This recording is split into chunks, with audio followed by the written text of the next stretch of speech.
Ena ključnih stvari v obdobju pandemije COVID-19 je sigurno skrb, da bo prišlo zaradi pretirane obremenitve zdravstvenega sistema z epidemijo in pa tudi zaradi strahu prebivalk in prebivalcev Slovenije do tega, da bi spregledali kakšno pomembno življenje ogrožajočo bolezen, kamor pa sodita tudi virusna hepatitisa B in C. In ravno zaradi tega smo se odločili in vas prosili, da tudi vi opozorite pred Svetovnim dnevom hepatitisa na izjemno pomembno dejstvo, na dejstvo informiranosti in ozaveščanja splošne javnosti tako o preventivi virusnih hepatitisov, kot tudi o zgodnjem odkrivanju, če že pride do okužbe, in seveda zgodnjem zdravljenju, ker to je ključ do uspeha. Kaj so namreč ugotovili strokovnjaki po svetu v prvih mesecih pandemije COVID-19? Ugotovili so, da uveljavljeni programi cepljenja, obveznega cepljenja otrok proti hepatitisu B in uveljavljeni programi testiranja darovane krvi na virusa hepatitisa B in C zaenkrat sicer še niso okrnjeni, zelo pa so okrnjeni programi odkrivanja okužbe in zdravljenja okužbe z virusom hepatitisa B in C, in zaradi tega seveda v bodoče, če bo trend se nadaljeval, lahko pričakujemo precej povečano število v bodoče novih okuženih in tudi povečano število smrti. Danes ocenjujemo, da je v svetu 325 milijonov ljudi okuženih z enim oziroma drugim virusom, ampak predvidevanja so, da bo v naslednjem letu samo v Evropi umrlo vsaj 170 tisoč ljudi zaradi prepočasnega, prepoznega ukrepanja ob okužbi z virusom hepatitisa B oziroma z C. Gre pa za pravi paradoks, zaradi tega, ker po drugi strani je pa virusni hepatitis, kot veste, tema v medicini, ki je prednjači v zadnjih nekaj letih, pa ne samo zaradi izrednih odkritij na področju medicine, ampak tudi zaradi strategije Svetovne zdravstvene organizacije, ki predvideva, da imamo že tako močna orožja, cepljenje proti B-ju, zdravljenje proti C-ju, da bi lahko do leta 2030 izkoreninili virusni hepatitis kot javno zdravstveni problem.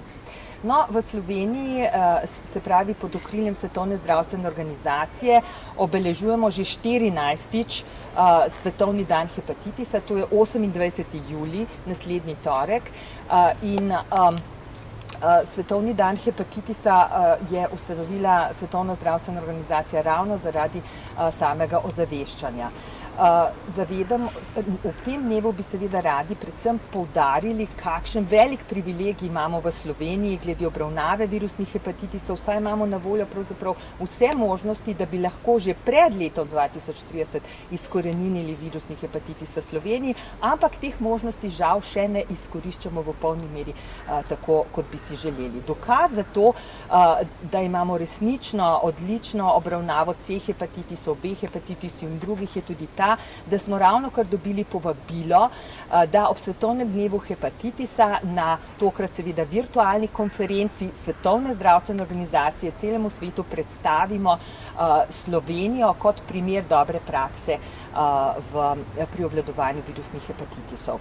Ampak seveda vse ni tako rožnato, kajti zelo veliko Slovenk in Slovencev še ne ve, da so okuženi z virusom hepatitisa B ali C, in še ne ve, da so ta trenutek lahko izpostavljeni velikemu tveganju za odpoved delovanja jeter, se pravi za cirozo ali za raka na jetrih. In tudi v Sloveniji zaradi COVID-19 smo sicer že takoj februarja in marca naredili nov plan za to, da bi bili na varni strani, da bolniki, ki jih poznajo, bi imeli ustrezno oskrbo pravočasno, vendar pa smo morali nekaj projektov odkrivanja v novih skupinah z velikim tveganjem pa preložiti na kasneje. Na vsak način pa nismo hoteli preložiti akcije testiranja ob Svetovnem dnevu hepatitisa, za katero veste, da se tudi že 14.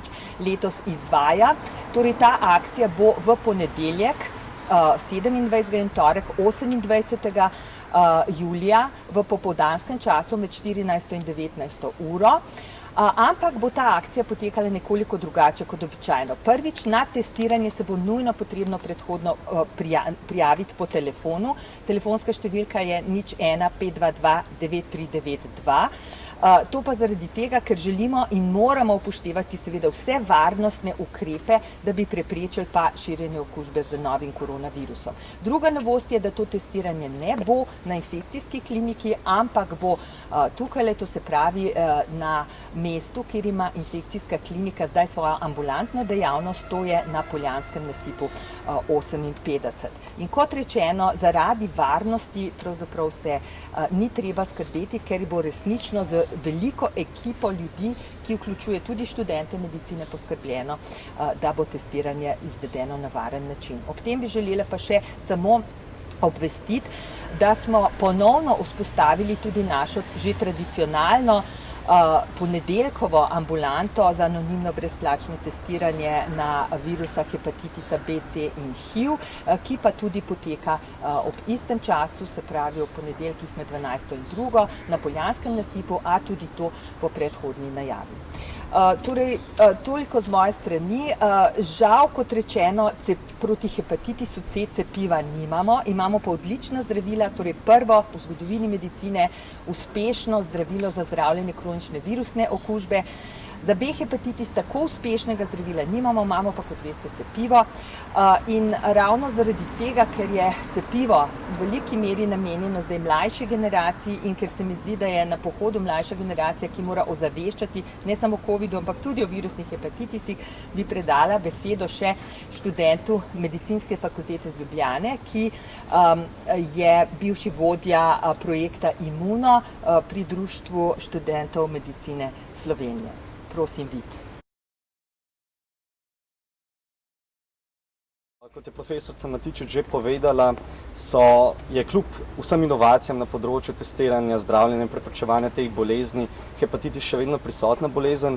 Eno velikih težav pri izkoreninjenju te bolezni pa predstavlja dejstvo, da precejšen delež obolelih se zaradi asimptomatskega oziroma pogosto asimptomatskega poteka bolezni okužbe sploh ne zaveda.